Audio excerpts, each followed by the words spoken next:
আজকে আরেকটি নতুন সার্কুলার নিয়ে হাজির হয়েছি। তো দেখেন আজকের সার্কুলারটি এনজিওর সার্কুলার, জাগরণী প্রগতি সংস্থা জেএনপিএস নিয়োগ বিজ্ঞপ্তি। এখানে 4টি পদের জন্য নিয়োগ বিজ্ঞপ্তিতে দেওয়া হয়েছে, যেখানে প্রোগ্রাম অফিসার 8 জন, উপজেলা মনিটরিং সুপারভাইজার 52 জন, কুল চেইনম্যান 604 জন এবং ঠিকাদার মাঠকর্মী 1208 জন।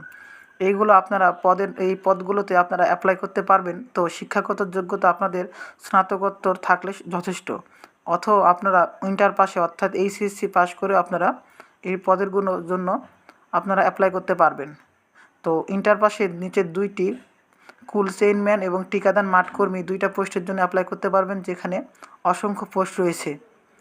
এখানে সর্বোচ্চ বয়স 45, 40 এবং 35 এবং সম্মানী ভাতা যেটা বেতন বলা হয়, যে প্রথম যে পোস্ট দেওয়া আছে সেটা প্রোগ্রাম অফিসারের জন্য 20,000 স্কেল শুরু, 18,000 উপজেলা মনিটরিং সুপারভাইজার এবং 15,000 কুল চেইনম্যান এবং ঠিকাদার মাঠকর্মীর হলো 12,000।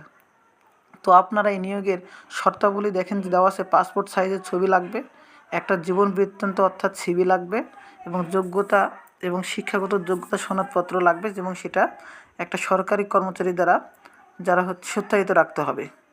আপনাদের এইগুলো অ্যাপ্লাই করার জন্য 250 টাকা দিতে হবে, যেটা হচ্ছে আপনারা ব্যাংকের মাধ্যমে, জনতা ব্যাংকের মাধ্যমে আপনারা এটাকে অফারযোগ্য জমা দিতে পারেন।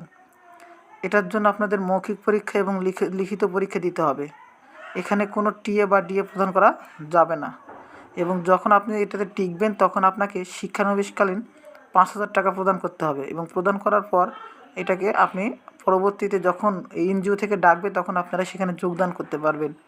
এই ছিল আজকে 6 ফেব্রুয়ারি শুক্রবারের বাংলাদেশ প্রতিদিন একটা পত্রিকায় প্রকাশ পেয়েছে জাগরণী প্রগতি সংস্থার নিয়োগ বিজ্ঞপ্তি। এরপর নতুন কোনো একটা নিয়োগ বিজ্ঞপ্তি নিয়ে হাজির হব। সকলকে ধন্যবাদ, এবং এরকম সহযোগিতামূলক ভিডিও বা নিয়োগ বিজ্ঞপ্তি পাওয়ার জন্য আমাদের চ্যানেলটিকে সাবস্ক্রাইব করে দেবেন। সকলকে ধন্যবাদ।